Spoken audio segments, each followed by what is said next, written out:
आप तमाम लोग जानते हैं, मुल्क जानता है, मैं शुरू से ये कह रहा था कि बिल्किस बानो के रेप में, उनकी बेटी की, उनकी माँ की और दूसरे महिलाओं के रेप और हत्या में उस वक्त की बीजेपी की सरकार, जब मुख्यमंत्री नरेंद्र मोदी थे, उन्होंने उन खातियों का साथ दिया था, उन रेपिस्ट का साथ दिया था।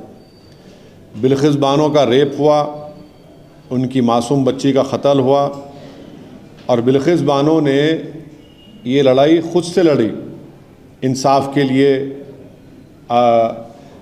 अपने इंसाफ के लिए।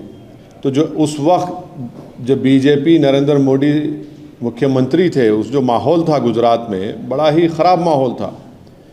तो इसीलिए इस ट्रायल को महाराष्ट्र में शिफ्ट किया गया।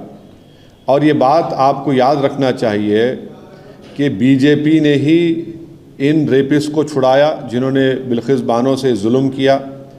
बीजेपी के लोगों ने उनके गलों में गुलाब का हार डाला और इससे बीजेपी की महिलाओं के लिए जो लड़ाई है, जो इंसाफ की बात करती है, वो बीजेपी एक्सपोज हो जाती है। दूसरा पॉइंट उसमें यह है कि आज कोर्ट ने क्या कहा, सुप्रीम कोर्ट ने कहा the state of Gujarat acted in complicit with convicts, यानी स्टेट ऑफ गुजरात खुद इन रेपिस्ट के साथ कॉम्प्लिसिट थी। बुनियादी बात यह बेसिकली ये है कि गुजरात में बीजेपी की सरकार रेपिस्ट की मदद करने का काम कर रही थी और ये बात आप भी जानते हैं कि उसमें बीजेपी के दो एमएलएज ने ये एंडोर्स किया कि इन रेपिस्ट को छोड़ दिया जाए और एक बीजेपी के एमएलए ने उनको संस्कारी भी कहा था। आज सुप्रीम कोर्ट ने ये साफ कर दिया कि गवर्नमेंट ऑफ गुजरात, जो बीजेपी की सरकार है वहाँ पर, उन्होंने बिल्किस बानो के रेपिस्ट को छोड़ने में मदद की, फ्री किया, और जबकि उनके पास ये इख्तियार नहीं था। मैं सुप्रीम कोर्ट के इस फैसले का वेलकम करता हूँ, खैर मुक़द्दम करता हूँ और उम्मीद करता हूँ कि मुस्तक़बिल में, फ्यूचर में कोई भी सरकार इस तरीक़े से एक्ट नहीं करेगी जिससे रेपिस्ट को छोड़ दिया जाए।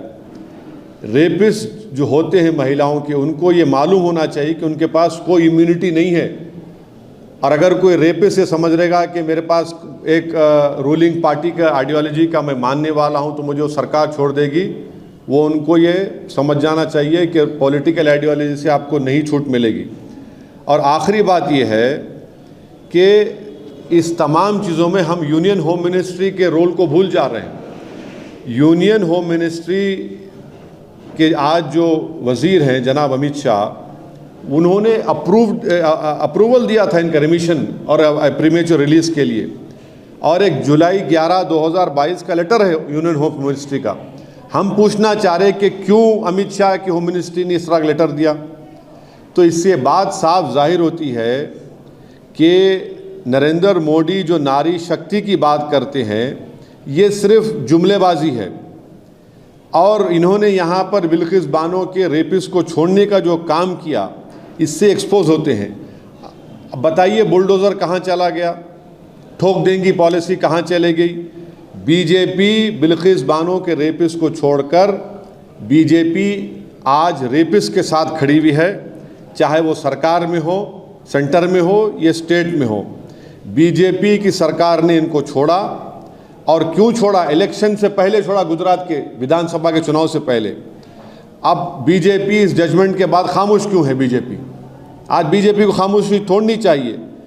हम ये डिमांड करते हैं कि बीजेपी और नरेंद्र मोदी की सरकार बिल्किस बानो से माफ़ी चाहे, बिल्किस बानो से माफ़ी चाहे, क्योंकि सुप्रीम कोर्ट ने ये कह दिया है कि आप, माने सुप्रीम कोर्ट के वर्ड्स क्या हैं, the state of Gujarat acted in complicit with the convicts.